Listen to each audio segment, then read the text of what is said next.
Bonjour. Des centaines d'objets meurent chaque année. Pour certains, ce n'était pas une fatalité. Malheureusement, leurs anciens propriétaires en ont décidé autrement. Aujourd'hui, nous allons parler de l'hôpital des objets. En 2003, après avoir obtenu leur diplôme en design de produit à l'ESAM à Ollietzer, 5,5 designers décident de travailler sur un projet durant l'été. Et oui, ils étaient vraiment 5,5. Et c'est d'ailleurs leur nom d'agence. 5,5 designers. 5,5. Lorsqu'ils ont fait leur première expo, ils ont dû trouver un nom de groupe. Et comme ils étaient 6 à travailler sur leur projet, mais que l'un d'entre eux était présent une semaine sur deux, ils ont décidé de s'appeler les 5,5 designers. Bon, le truc, c'est que vous ne trouverez pas de photos des 6 ensemble, puisque le groupe s'est très vite réduit à 4. Vincent Baranger, Jean-Sébastien Blanc, Anthony Lebossé et Claire Renat. Et donc leur tout premier projet, c'est pas vraiment un objet. Attends, c'est des designers d'objets et ils produisent pas d'objets? Eh bien oui, ils se sont dit qu'on avait déjà produit bien assez d'objets et qu'on avait largement de quoi faire.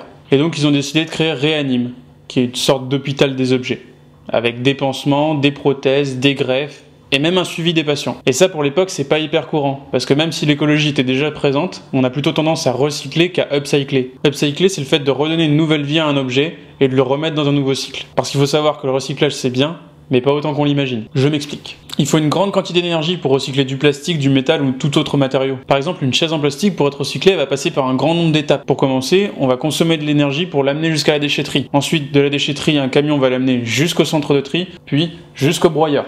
Le broyeur, c'est une grosse machine avec des grosses mâchoires qui va transformer la chaise en petites miettes. Et il consomme beaucoup d'énergie, vous vous en doutez. Après ça, on va prendre les petits morceaux pour les chauffer et les transformer en petits granulés plastiques. Ça, c'est une étape les plus polluantes du processus. Et c'est pas fini. Les granulés de plastique, ils vont être ensuite envoyés à l'usine qui va les réchauffer pour les retransformer en un nouvel objet. Et ce nouvel objet, il va repasser par une chaîne de distribution hyper polluante. Bref, avec ça, on comprend vite que si on repart nous-mêmes nos objets, ils ont un impact écologique bien moins important. Et ça, c'est un problème qui est souvent dissimulé par les grandes marques. Car en rendant les objets recyclables, ils déculpabilisent les consommateurs, c'est-à-dire nous, en nous laissant penser que si le produit ne dure pas, c'est pas grave, puisqu'il est recyclable. Du coup, ça alimente la machine de la surconsommation et au passage, ça réduit notre pouvoir d'achat. Et avec un très rapide calcul digne du MIT, on constate que plus on achète, moins on a d'argent. Et avec le même calcul inversé, on constate que moins on achète, plus on a d'argent qu'on va pouvoir réinvestir pour acheter de meilleure qualité. Pensez-y. Ah, au fait, petit rappel, le logo qui indique qu'un objet est recyclable, c'est celui-là, pas celui-là.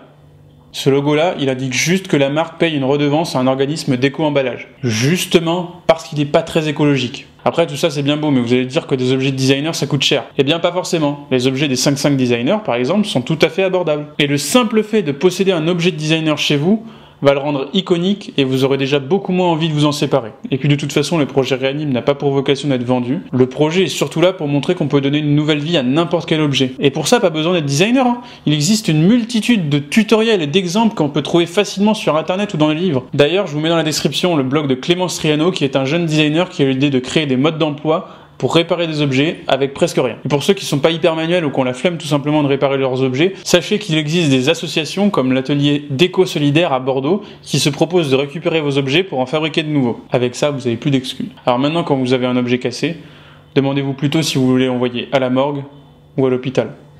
C'est sur cette note un petit peu froide que se termine le deuxième épisode de Fil Objet. Merci pour le super accueil que vous avez réservé à la première vidéo, ça m'a fait énormément plaisir d'avoir vos retours et vos commentaires, et franchement je vous remercie encore, je suis hyper content. Si celle-ci vous a plu, comme d'habitude, on like, on commente, on partage, surtout le partage, c'est hyper important. Et sur ce, moi je vous laisse, je crois que je me suis cassé un truc.